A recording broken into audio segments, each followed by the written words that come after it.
그러므로 우리에게 큰 대제사장이 계시니 승천하시니 곧 하나님의 아들 예수시라.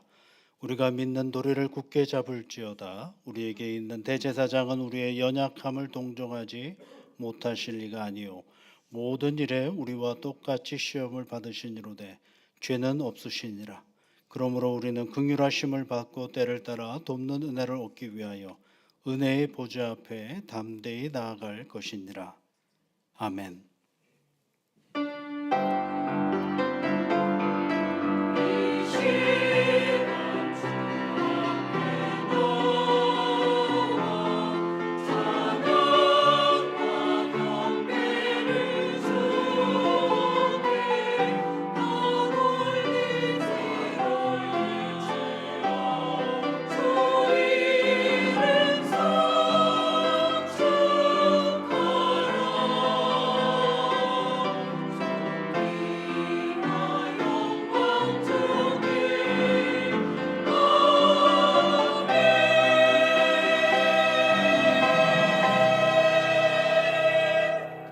때를 따라 돕는 은혜를 주시는 하나님 아버지, 세상 속에 주의 자녀들을 불러 하나님께 예배하는 자리로 이끄시니 감사를 드립니다.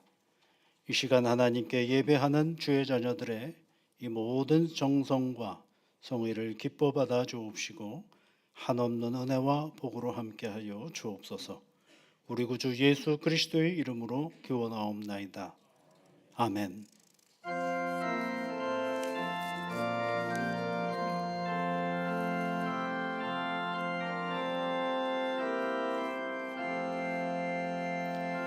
전능하고 놀라우신 나의 주님 구세주, 거룩하신 은혜의 왕 주를 경배합니다.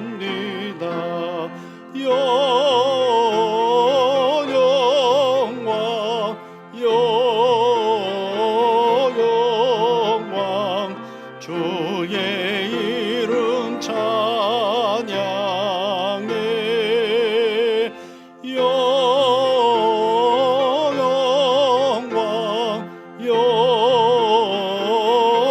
영광 귀한 이름 찬양해. 하늘 위에 계신 주님, 참된 빛이 되시니 이 세상의 모든 나라 주께 영광 돌리네. 영광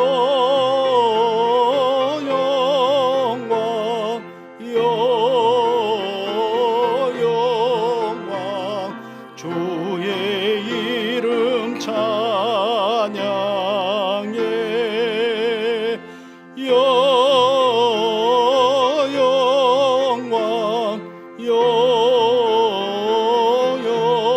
영광 귀한 이름 찬양해.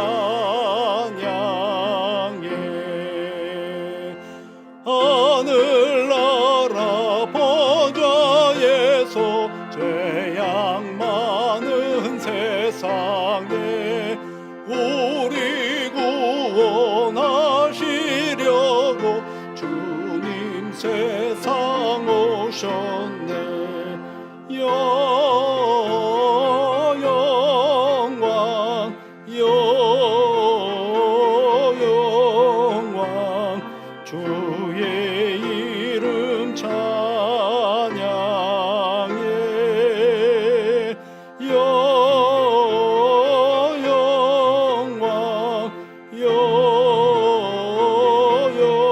영광 귀한 이름 찬양해.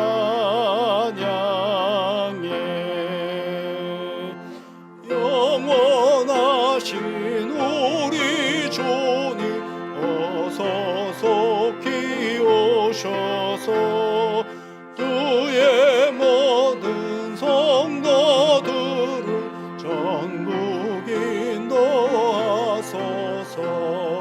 영광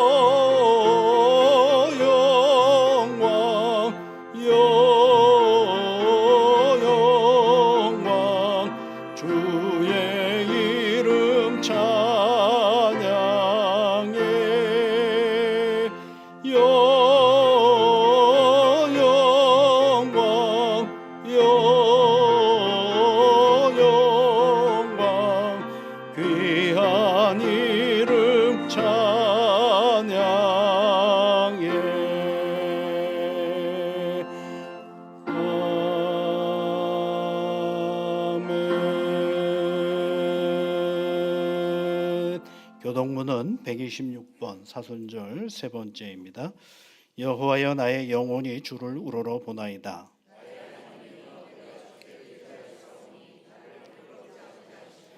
나의 원수들이 나를 이기어 개가를 부르지 못하게 하소서.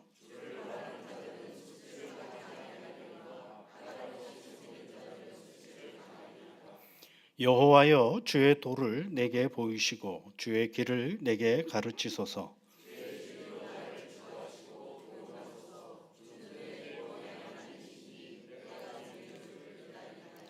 여호와여 주의 긍휼하심과 인자하심이 영원부터 있었사오니 여호와여 내 젊은 시절의 죄와 허물을 기억하지 마시고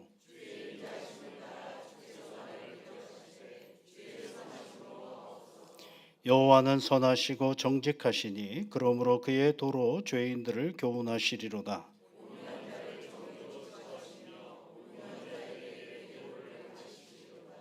아멘. 여호와의 모든 길은 그의 언약과 증거를 지키는 자에게 인자와 진리로다. 아멘. 우리 사도신경으로 우리의 신앙을 함께 고백하겠습니다. 나는 전능하신 아버지 하나님 천지의 창조주를 믿습니다. 나는 그의 유일하신 아들 우리 주 예수 그리스도를 믿습니다. 그는 성령으로 잉태되어 동정녀 마리아에게서 나시고 본디오 빌라도에게 고난을 받아 십자가에 못 박혀 죽으시고 장사된 지 사흘 만에 죽은 자 가운데서 다시 살아나셨으며 하늘에 오르시어 전능하신 아버지 하나님 우편에 앉아 계시다가 거기로부터 살아있는 자와 죽은 자를 심판하러 오십니다. 나는 성령을 믿으며 거룩한 공교회와 성도의 교제와 죄를 용서받는 것과 몸의 부활과 영생을 믿습니다. 아멘.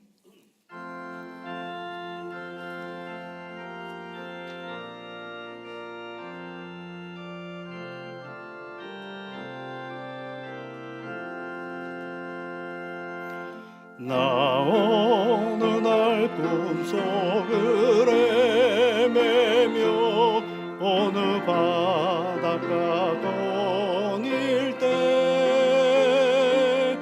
그 갈릴리 오신이 따르는 많은 무리를 보았네.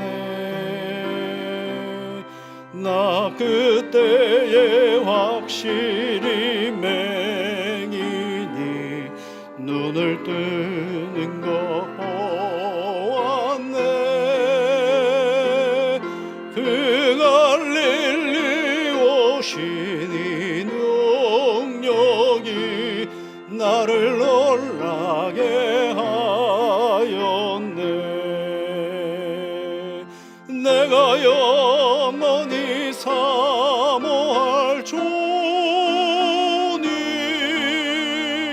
참 사랑과 은혜 넘쳐 나 배웠고 그로부터 내 구주로 섬겼네. 그 사랑의 눈빛과 음성을 나는 잊을 수 없겠네. 그 갈릴리 오시니 그때에 이 죄인을 향하여 못 자국 난 그 손과 옆구리 보이시면서 하신 말 내 지은 죄 사했다 하실 때 나의 죄짐이 풀렸네. 내가 영원히 사모할 주님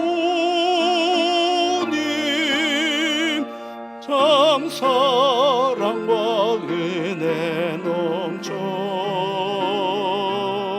나 배웠고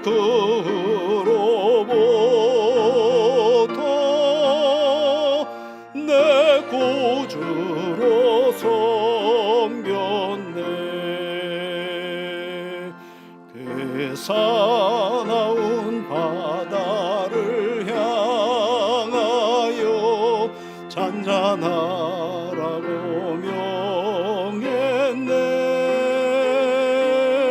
그 파도가 주 말씀 따라서 아주 잔잔케 되었네. 그 잔잔한 바다의 평온함 나의 마음속에 남아서 그 갈릴리 오시니 의지할 참된 믿음이 되었네. 내가 영원히 사모할 주님 참 사랑과 은혜 넘쳐 나 배웠고 그로부터 내 구주로 섬겼네. 이 세상의 무거운 짐진 자 모두 주 앞에 나오라. 그 놀라운 은혜를 받아서 마음의 평안을 얻으라. 나 주께서 명하신 복음을 힘써 전하며 살 동안 그 갈릴리 오시니 내 맘에 항상 계시기 원하네. 내가 영원히 사모할 주님 참 사랑과 은혜 넘쳐 나 배웠고 그로부터 내 구주로 섬겼네.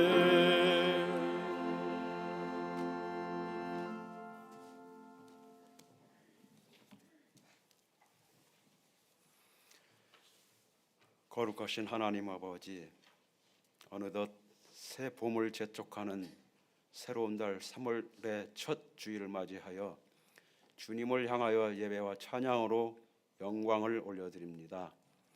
이 시간 이 자리에 함께 모여 예배하는 모든 심령들을 주님께서 붙잡아 주시사 세상 걱정 근심은 온전히 주님 십자가 밑에 내려놓고 신령과 진정의 예배를 드림으로 주님께는 영광이요 저희들은 한량없는 하늘의 은혜와 복이 충만한 시간으로 인도하여 주옵소서. 주님, 사순절의 절기를 살아가면서 온 인류를 구원하시기 위하여 말로 다 형용할 수 없는 그토록 처참했던 십자가의 역사를 다시 한번 상기합니다. 주님의 그 크신 사랑을 감사합니다. 이스라엘 백성들이 끊임없이 주님을 배반하고 죄악의 나락으로 빠질 때마다 하나님께로 돌아오라 돌아오라 말씀하시며 그들을 회복시키시고 구원하시는 하나님의 그 사랑을 기억합니다. 믿음이 연약한 저희들도 늘 말씀을 불순종하며 주님의 영광을 어둡게 하며 탕자의 모습으로 살아갈 때가 많습니다. 용서하여 주시옵기를 바라오며 생명의 근원이시며 복의 근원이신 주님만 붙잡고 순종하며 살아가게 인도하여 주옵소서. 주님, 육신의 질병으로 인하여 고통 중에 있는 환우들을 속히 치유되게 하시며 건강한 일상으로 회복시켜 주옵소서. 교회 사택을 공사하기 위하여 시공업체를 선정하는 과정에 있습니다. 성실하며 정직한 업체가 선정되어질 수 있도록 역사하여 주옵소서. 주님, 이 나라 이 민족을 긍휼히 여겨 주옵소서. 정부와 의료진이 이해타산이 엇갈려서 국민의 생명을 담보로 파업을 하고 있는 현실을 속히 회복될 수 있도록 간섭하여 주옵소서. 이 시간 찬양을 준비하여 세우신 찬양대의 찬양을 흠양하여 주시옵기를 바라오며, 말씀을 준비하여 세우신 목사님 장중에 붙잡아 주시사 말씀이 선포될 때에 닫힌 마음과 귀를 열어주시사 잘 듣고 깨닫는 존귀한 시간이 되게 하시며, 모든 말씀을 예수님의 이름으로 기도하옵나이다. 아멘.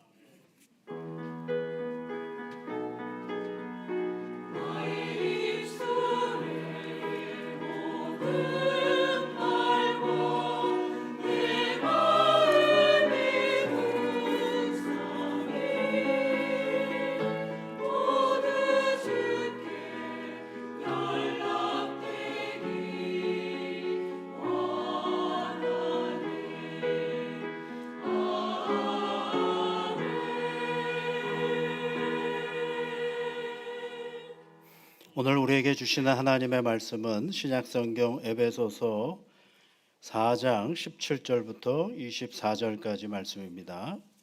신약성경에 있습니다. 에베소서 4장 17절부터 24절까지 말씀을 우리 함께 같이 읽겠습니다. 그러므로 내가 이것을 말하며 주 안에서 증언하노니 이제부터 너희는 이방인이 그 마음에 허망한 것으로 행함같이 행하지 말라. 그들의 총명이 어두워지고 그들 가운데 있는 무지함과 그들의 마음이 굳어짐으로 말미암아 하나님의 생명에서 떠나 있도다. 그들이 감각 없는 자가 되어 자신을 방탕에 방임하여 모든 더러운 것을 욕심으로 행하되 오직 너희는 그리스도를 이같이 배우지 아니하였느니라. 진리가 예수 안에 있는 것 같이 너희가 참으로 그에게서 듣고 또한 그 안에서 가르침을 받았을진데 너희는 유혹의 욕심을 따라 썩어져가는 구습을 따르는 옛사람을 벗어버리고 오직 너희의 심령이 새롭게 되어 하나님을 따라 의와 진리의 거룩함으로 지으심을 받은 새 사람을 입으라. 아멘.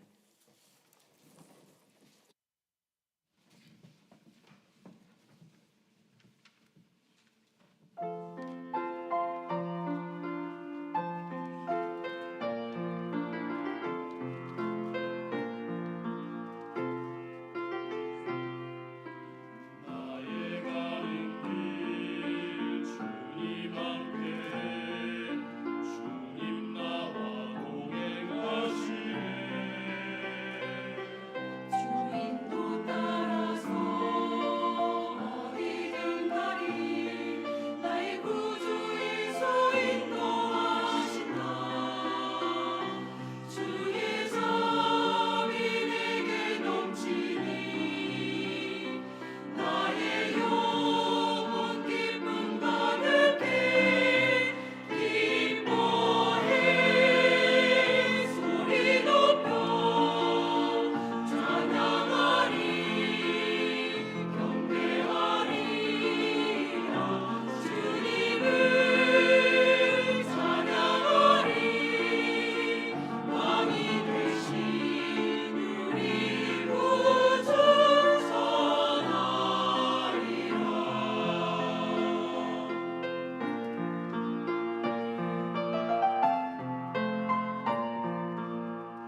계속해서 구원에 대한 이야기를 해나가고 있습니다. 구원하는데 한 번만 얘기하면 되죠. 왜 이렇게 구원이 많은가 생각해 볼 수가 있죠. 예수를 믿음다. 굉장히 단순한 문장인데 사실은 구원이라는 단어만큼 우리가 신앙적으로 계속해서 묵상하고 연구해야 될 부분은 따로 없다고 봅니다. 왜냐하면 구원의 시작은 내가 한 것이 아니라 하나님께서 행하신 일이고, 하나님을 우리를 부르셨고 우리를 아시고 우리를 정하신 그 하나님께서 부르실 뿐만 아니라 우리를 의롭다라고 칭해 주셨기 때문입니다. 그러면 그것으로 끝난 것이냐? 그렇지 않습니다. 성경은 끊임없이 우리에게 가르쳐 주고 있는 것은 바로 이제 예수 믿는 우리가 이 믿음의 길을 걸어가면서 무엇을 해야 하는가를 알려주고 있는 것이죠. 에베소서에 있는 말씀에도 보면 17절이나 같이 또 18절 말씀에도 보면 이렇게 얘기하고 있죠. 뭘 행하지 말라라고 얘기를 하고 있죠. 이방인같이 허망하게 생각하지 않고 또 무지함과 그들의 마음의 굳어짐으로 말미암아 하나님의 생명에 떠나지 않고 감각 없는 자가 되지 않고 또 우리 자신을 방탕에 방임하여 모든 더러운 것을 욕심으로 행하지 않고 이런 얘기를 하고 있어요. 행하지 않는 것을 얘기하고 있습니다. 이것은 다른 말로 말하면 우리가 무언가를 행하면서 살아가 하지 말아야 할 것과 해야 될 것들을 잘 구별해 가면서 살아가는 게 이게 이제 성화의 삶이죠. 예수 믿었어요. 구원받았어요. 아멘 했습니다. 그게 끝이 아니라는 것입니다.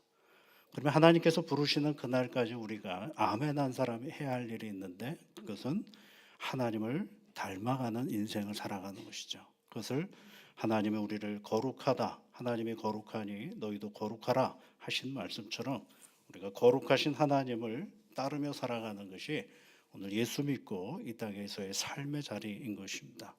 그것을 여러분 우리 주 예수 그리스도를 본받으라는 얘기도 있고 그에게까지 자라가라라는 말도 하고 있는 것을 우리가 알 수 있죠. 그러니까 우리가 예수를 믿었습니다. 예수를 부르심을 받았고 그분으로 인하여 의롭다라고 칭함을 받았습니다. 여기까지는 우리가 할 일이 아무것도 없습니다. 그 의롭게 칭함을 받은 이후에 성령께서 우리를 또 어떻게 이끌어 가시느냐면 우리를 거룩하도록 이끌어 가시는 분이 성령님의 역사이십니다. 그러니까 예수 믿었어요. 내가 오늘 구원의 자리에 있습니다. 그 다음에 우리가 해야 될 일이 뭐냐면 우리가 끊임없이 예수 그리스도로 닮아가는 믿음의 삶을 살아가는 것이. 그래서 빌립보서 2장에 있는 말씀에 보면 2장 12절에 있는 말씀에 항상 복종하고 두렵고 떨림으로 너희의 구원을 이루라 이렇게 되어 있습니다. 진행형으로 되어 있습니다. 구원을 받았는데 또 구원을 이루라라고 성도들에게 이야기하고 있습니다. 여기서의 구원을 이루라라는 여러분 너희들이 거룩한 하나님을 닮아가라 또는 그리스도를 본받으라라는 이야기의 말씀인 것입니다. 그래서 의롭게 되었다라는 것으로 우리의 구원이 끝난 것이 아니라 의롭게 된 이후에 이제는 성령께서 우리를 거룩하게 하시는 그 추동의 힘을 힘입어서 이제 하나님을 닮아가는 삶을 살아가야 한다라는 것입니다. 그러니까 여러분 이제 예수 믿고 나서 지금까지 계속 살아오는 이 시간들은 구원받은 이후에 기쁨의 시간임과 동시에 그리스도를 닮아가는 시간이 되어야 되는 것이고 성화는 바로 이 구원의 과정 속에 있는 우리의 믿음의 자리인 것을 말해주고 있는 것입니다. 변화라는 말 많이 듣지 않습니까? 성경은 우리를 하여금 끊임없이 변화라라고 얘기를 하고 있습니다. 그 변화의 시간들을 계속 가지고 가는 것이 우리의 성화의 삶의 자리인 것입니다. 그래서 여러분 우리 주변에 예수를 믿고 그의 생활이 많이 변화되어진 분들이 있는 것을 알 수가 있죠. 그것들이 왜 그렇게 되느냐면 주님을 믿는다라는 것은 믿음으로 끝나는 것이 아니라 그 믿음의 근본한 삶의 행위가 있게 되는 것이죠. 그래서 야고보 사도는 그런 얘기를 했습니다. 믿음이 있노라 하고 행함이 없으면 그것은 죽은 믿음이다라고 얘기를 하고 있죠. 그 행함이라는 건 뭐냐면 그리스도를 닮아가는 삶 또는 그리스도를 쫓아가는 삶, 그에게까지 자라가는 삶을 말하는 것입니다. 근데 그것은 내 의지와 내 결단으로만 되는 것이 아니라 내가 그렇게 해야 되겠다라고 마음 먹고 그렇게 움직이기 시작하면 누가 우리를 도우시느냐 하면 성령 하나님께서 우리를 도우신다라는 것입니다. 그게 이제 성경에서 말하는 성화의 과정인 것입니다. 그러니까 내 힘으로만 내가 이제 예수를 믿었으니까 도덕적으로 내가 이런 삶을 살아야 되겠다. 결심이라고 보는 것은 아닙니다. 결심한다고 우리가 다 되지는 않거든요. 그래서 얼마나 결심한다고 안 되면 작심삼일이라는 말도 쓰지 않습니까? 결심으로 되는 것이 아니라 내가 그렇게 방향이 바뀌는 것입니다. 내가 그렇게 살아야 되겠다. 내가 하나님께서 내게 맡겨주신 그 인생의 길을 걸어가야 되겠다라고 내가 마음 먹고 그 길을 한 걸음 한 걸음 걸어갈 때 하나님께서 우리를 도우시고 이끄시는 그런 역사가 바로 이 성화의 삶의 자리인 것입니다. 제가 예전에 만났던 어떤 한 집사님은 언론계에서 오랫동안 계셨던 분입니다. 아주 똑똑하신 분이시고 해박하신 지식과 그의 언변에는 누구도 따라갈 수가 없었습니다. 이분은 이제 어릴 때부터 교회를 열심히 다니셔서 부모님과 함께 따라서 교회를 열심히 다녔죠. 근데 이제 언론계에 계시면서부터 이제 담배를 배우셔가지고 열심히 담배를 피셨죠. 이제 교회를 다니는 것과 담배를 피는 것은 별개의 것이라고 생각을 하고 있었습니다. 누군가가 너는 당신은 교회 다니면서 담배를 핍니까? 라고 하면 일장 논조를 그의 주장함으로 인해서 그 논리를 왕창 깨버리십니다. 누군가가 건강 때문에 담배를 끊어야 되지 않습니까? 라고 얘기하면 건강과 담배의 관계뿐만 아니라 더 다른 나쁜 그런 우리의 습관들을 얘기해가면서 담배만이 건강에 안 좋다라는 이야기를 일가에 다 그냥 무너뜨려 버리고 마는 것입니다. 나름 자존감도 당당한 분이셨습니다. 그러면 담배 피면서 아무것도 안 했느냐? 담배 피면서 온갖 봉사는 다 했습니다. 교회 일도 열심히 하시고 교회 모든 일들을 정말 하라는 건 다 했어요. 딱 한 가지 담배만 열심히 피우셨습니다. 그의 주장은 분명했습니다. 담배와 그리고 신앙은 별개다. 그 논리에 누구도 이렇게 저렇게 따지고 들어가 봐야 제대로 그 논리를 깰 수 있는 사람은 아무도 없었습니다. 그런데 그분이 그 외 간증에 들어보면 그런 얘기를 해요. 어느 날 교회 가서 예배를 딱 드리고 있는데 그때도 늘 벌써 예배 오기 전에 교회 밖에서 담배 한 대를 쫙 피고 그리고 이제 예배에 딱 들어와서 이제 담배를 이제 끝나시고 이제 예배에 들어와서 이제 예배를 드리는 겁니다. 그러면 여러분 담배 피시는 분들은 냄새가 많이 나잖아요. 아랑곳하지 않습니다. 너는 너고 나는 나지. 내가 담배 냄새가 난다 그래서 너하고 나하고 무슨 상관이야. 아주 자존심도 강한 그런 분이셨어요.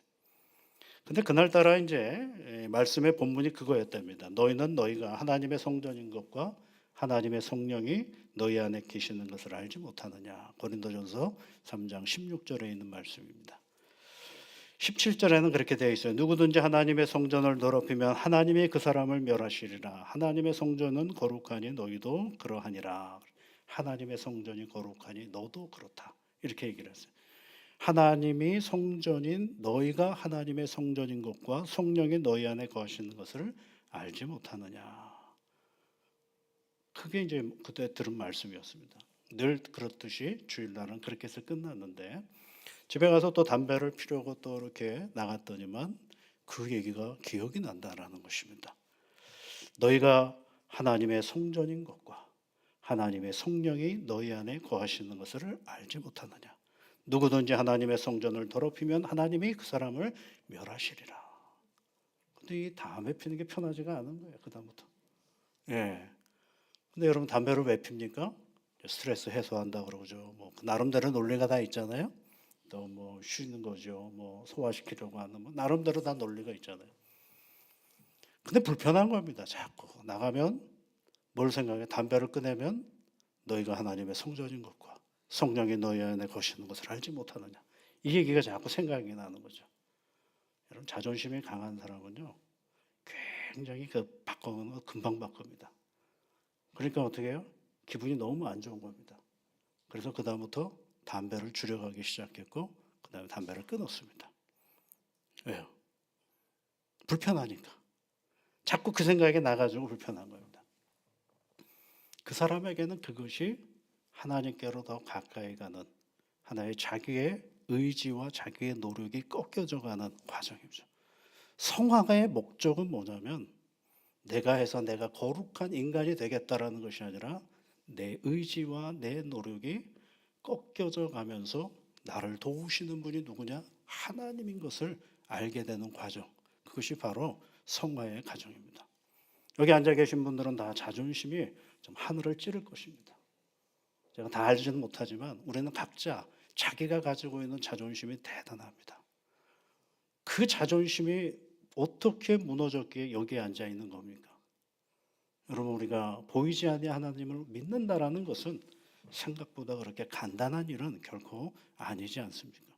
그런데 우리 모두가 다 그렇게 갈 수 있는 건 뭐냐면 우리를 의롭다라고 부르신 하나님께서 우리의 인생 가운데 이 믿음의 길을 걸어갈 때마다 우리로 하여금 하나님께로 더 가까이 가도록 추동하시고 힘을 주시고 의지를 주시고 우리가 나아가는 것입니다. 여러분, 우리 고집이 강하면요 예수를 믿을 수가 없습니다. 우리 고집이 너무 세면 예수를 믿을 수가 없습니다. 왜냐하면 예수님은 우리의 고집을 잡고 무너지게 만드시는 분이거든요. 그래서 한없이 우리가 얼마나 비천한 존재인지 약한 존재인지를 알게 하셔서 하나님께로 한 걸음 더 나아가게 되는 것입니다. 예전에 이제 중년에 계시는 분들과 함께 성경 공부를 한 적이 있습니다. 성경 공부를 하면서 이제 성화에 대한 이야기를 했어요. 그래서 이제 우리 각자 하나씩 이제 내가 좀 하지 말아야 될 것들이 뭔가를 한번 생각해 봅시다라고 얘기를 했어요.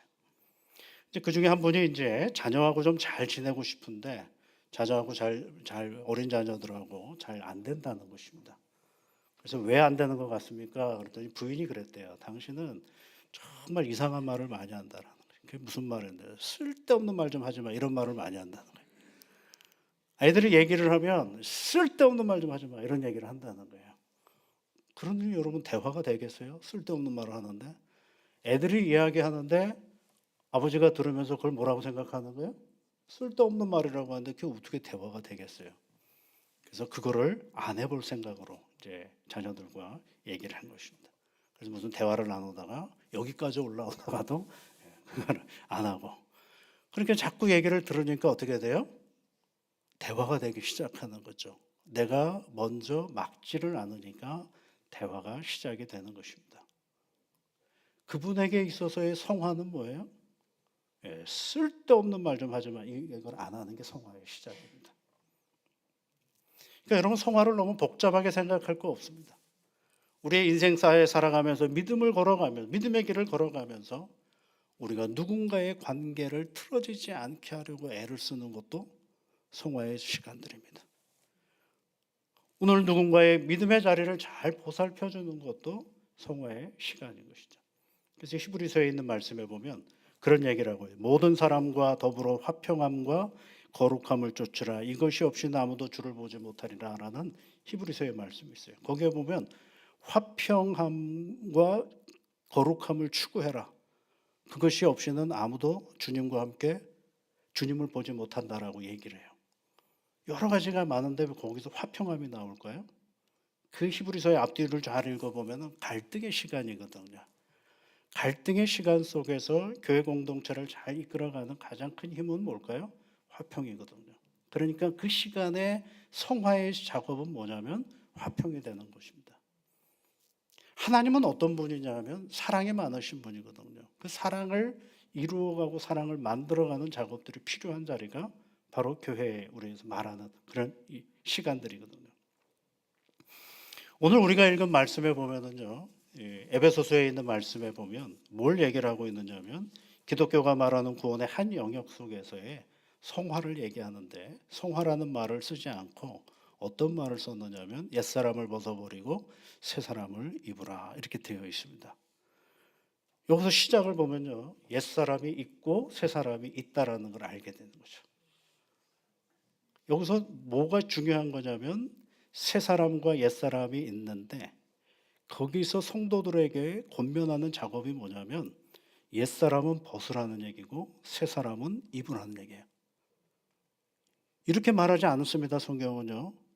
하나님께서 옛사람을 벗어주시고 하나님께서 새사람을 입혀주셨다. 이렇게 얘기하지 않고 옛사람은 벗어버리고 새사람은 입으라 이렇게 얘기하고 있어요. 이 얘기는 주도권이 누구에게 있느냐 하면 나에게 있다라는 거예요.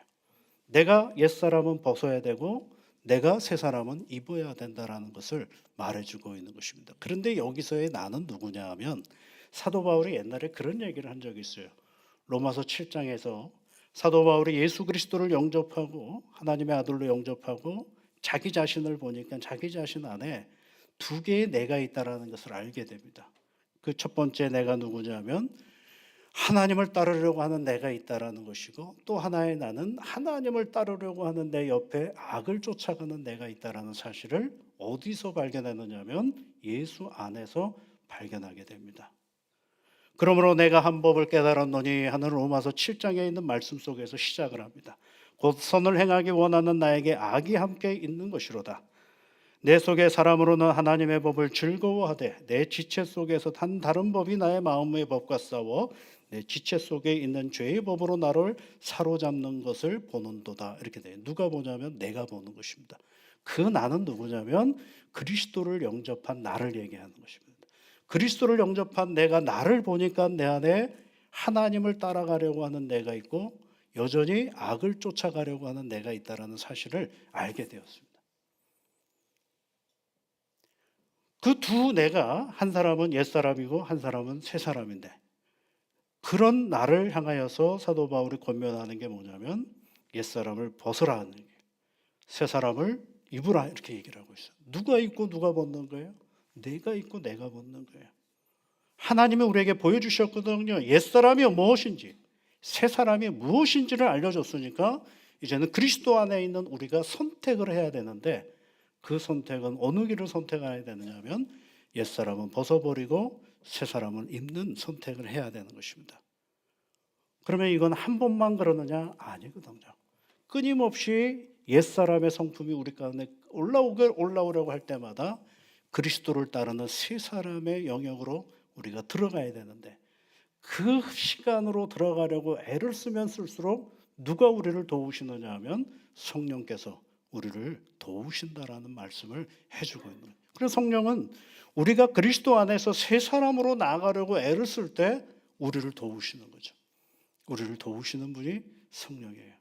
그 성령께서 우리에게 말씀해 주시는 거죠.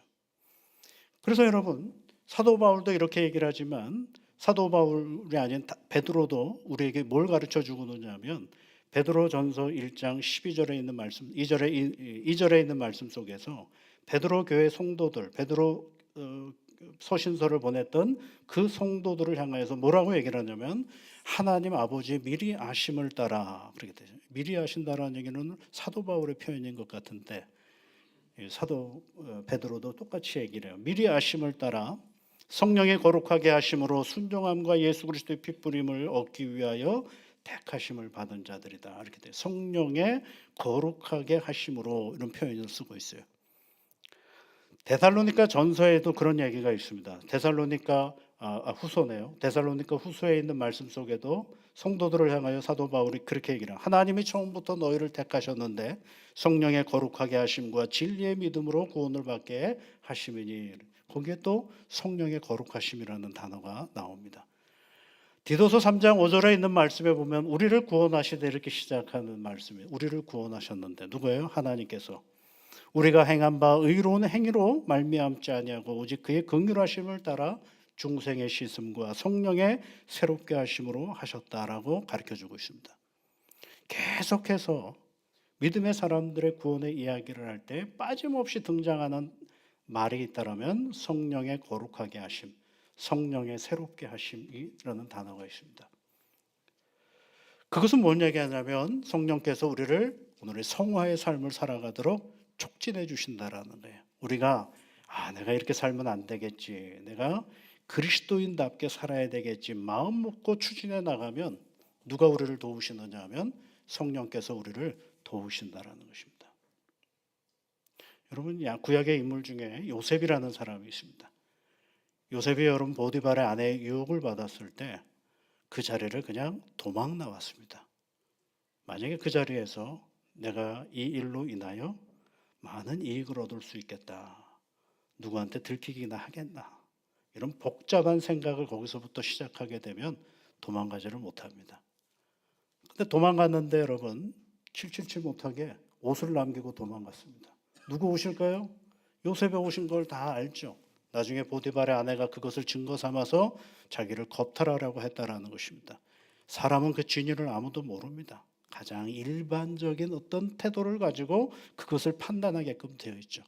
거기다가 뭐예요? 보디발의 아내가 권세자 아닙니까? 그가 주장하는 것이 맞는지 안 맞는지를 판단하기보다는 그가 하는 말에 뭐가 있다라고 생각해요?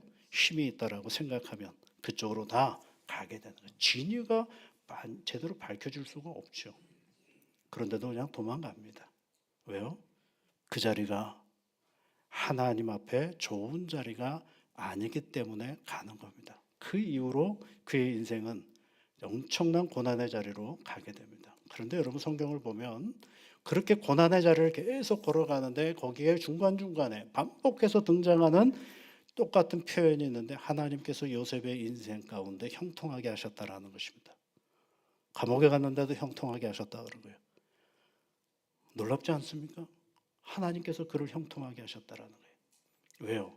하나님을 추구하며 살아가는 그 인생은 우리 눈에 보일 때 그것이 당장은 손해인 것 같고 실패인 것 같고 아픔인 것 같은데 결국은 하나님께서 그 자리를 형통의 자리로 만들어 주시고 마침내 그 모든 자리의 끝에 애굽의 총리가 되고 이스라엘 민족을 구원하는 구원자로서의 역할을 감당하고 있는 것을 우리가 알 수가 있습니다.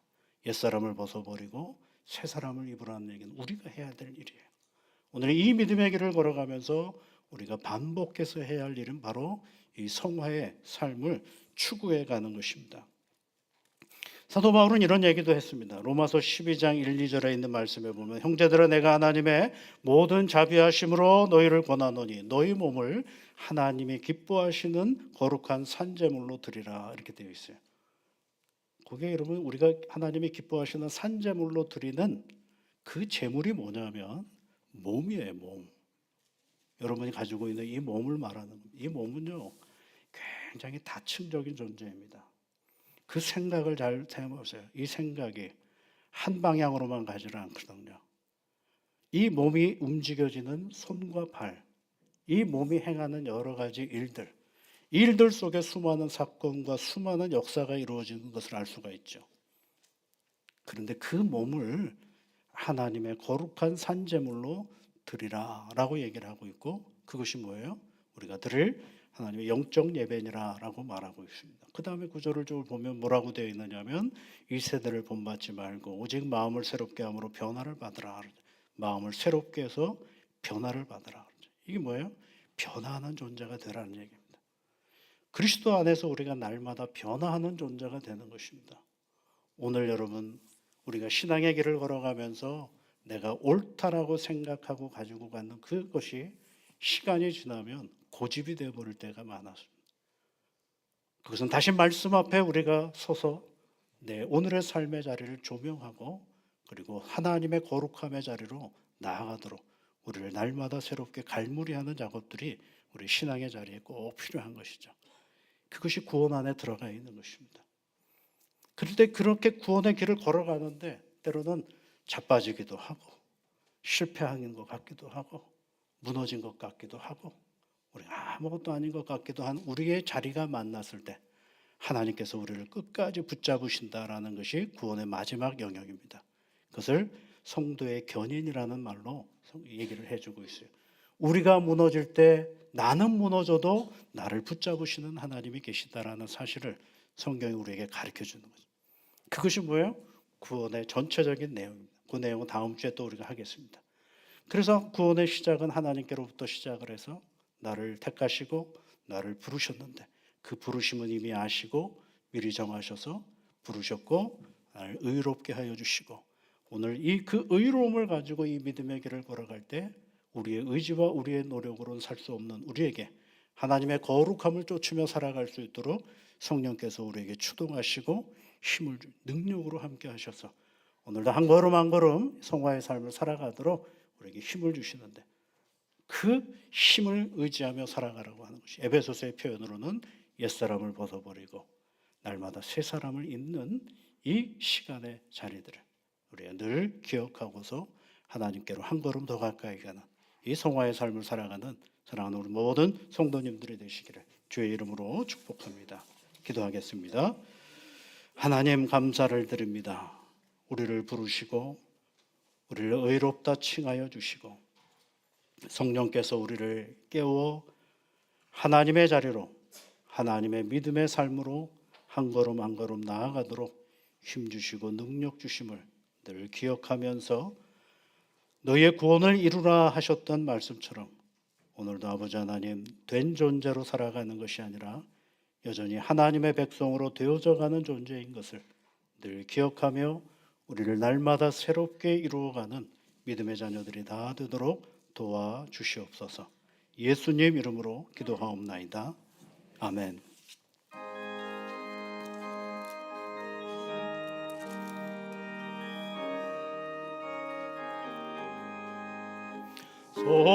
속죄하신 구세주를 내가 찬송하리라.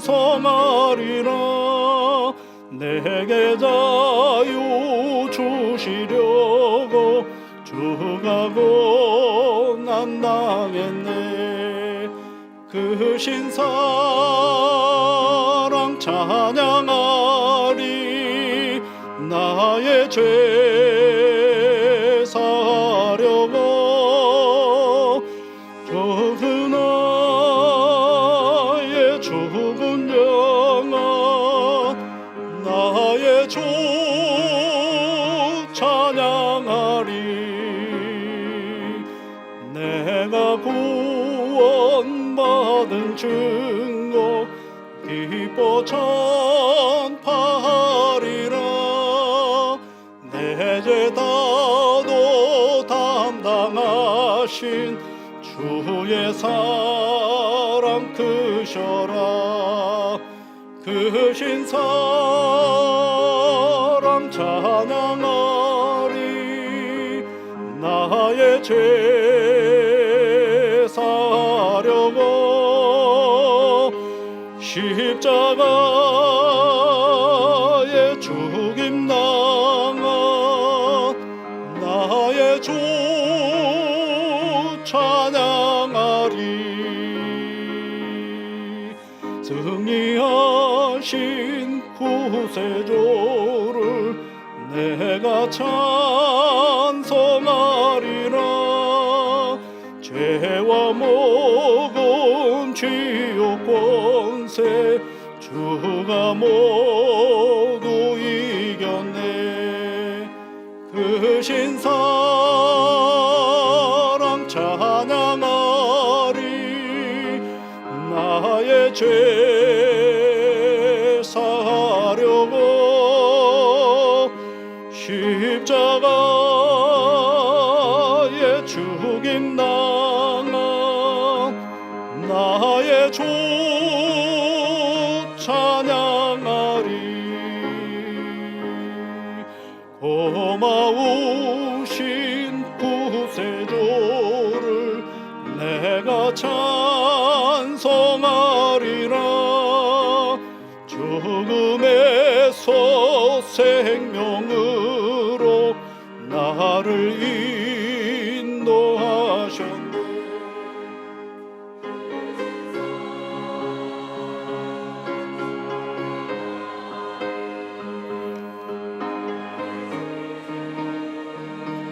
사려고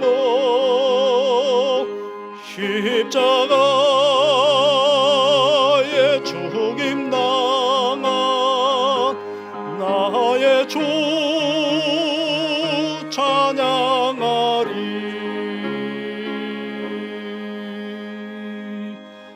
하나님께 귀한 예물을 드리는 시간입니다. 이런 시간을 허락하여 주셔서 감사를 드립니다. 사랑하는 주의 자녀들이 하나님을 기억하며 성심성의껏 하나님께 드리오는 예물이오니 주의 성령께서 축사하여 주시사 쓰일 때마다 30배, 60배, 100배의 결실로 하나님의 일을 온전히 감당하는 예물이 되게 도와주시옵소서. 드리는 이들의 마음과 몸을 주장하셔서 그 일상의 삶의 자리가 복이 되게 하시며 하나님을 향하여 늘 수고하고 애쓸 때마다 성취의 기쁨과 감사의 예물이 있는 복된 삶의 자리가 되게 도와주시옵소서. 거룩하신 아버지 하나님, 새로운 달 3월을 시작하게 하시니 감사를 드립니다. 아버지 하나님, 이 3월에 계획하고 준비하는 모든 일들마다 주의 성령께서 올곧게 기억하시고 복으로 인도하여 주옵소서. 감사를 드립니다. 예수님 이름으로 기도드립니다.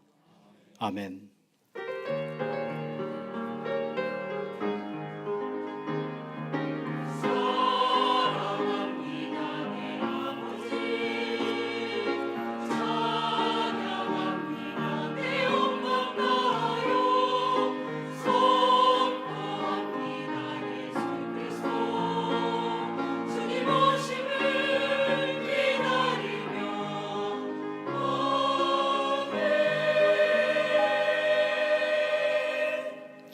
옆에 계신 분들, 앞뒤에 계신 분들과 함께 인사하시면 좋겠습니다. 주님의 사랑과 은혜가 늘 함께 하시기를 바랍니다.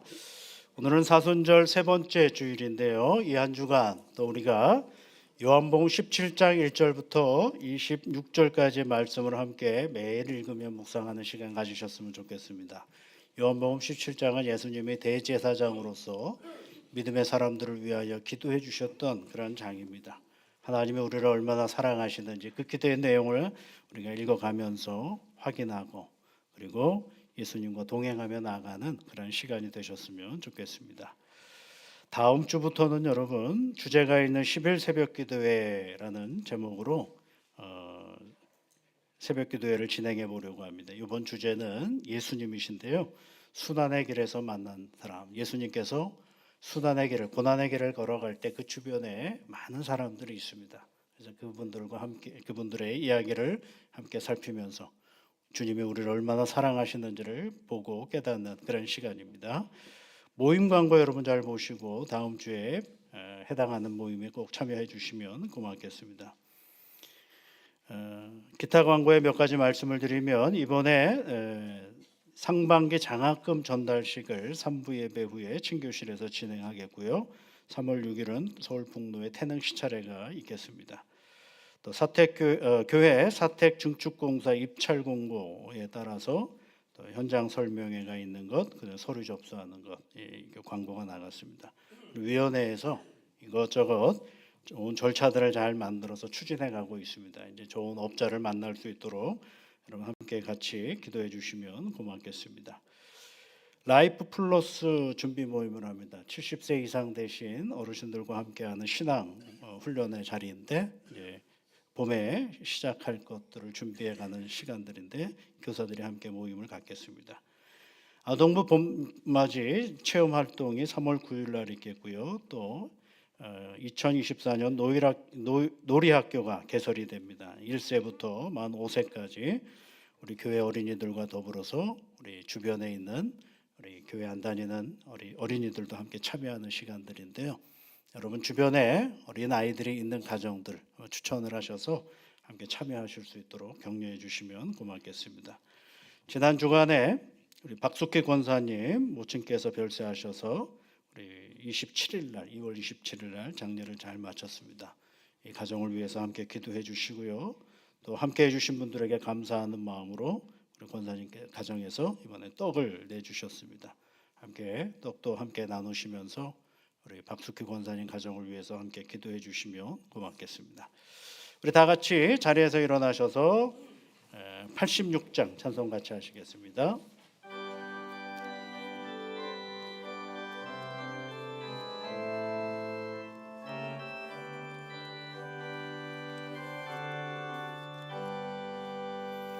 내가 늘 의지하는 예수 나의 상처 입은 심령을 불쌍하게 여기서 위로하여 주시니 기쁘신 나의 좋은 친구 내가 의지하는 예수 나의 사모하는 친구 나의 기도 주시니 미쁘신 나의 좋은 친구 주의 손 의지하고 살 때 나를 해할 자가 없도다. 주님 나의 마음을 크게 위로하시니 미쁘신 나의 좋은 친구 내가 의지하는 예수 나의 사모하는 친구 나의 기도 들으사 응답하여 주시니 미쁘신 나의 좋은 친구 내가 요단강 건너가며 마음이 두려워서 떨 때도 주가 인도하시니 죽지 두려워하랴 미쁘신 나의 좋은 친구 내가 의지하는 예수 나의 사모하는 친구 나의 기도 들으사 응답하여 주시니 미쁘신 나의 좋은 친구 이후 천국에 올라가서 모든 성도들과 다 함께 우리들을 구하신 주를 찬양하리라 미쁘신 나의 좋은 친구 내가 의지하는 예수 나의 사모하는 친구 나의 기도 들으사 응답하여 주시니 미쁘신 나의 좋은 친구 우리 구주 예수 그리스도의 크신 은혜와 하나님의 사랑하심과 성령님의 위로하심과 거룩하심이 머리 숙여 하나님 앞에 예배를 드리고 세상 속에 그리스도인으로 나아가는 모든 주의 자녀들 위해 지금부터 영원토록 함께하옵시기를 축원하옵나이다. 아멘.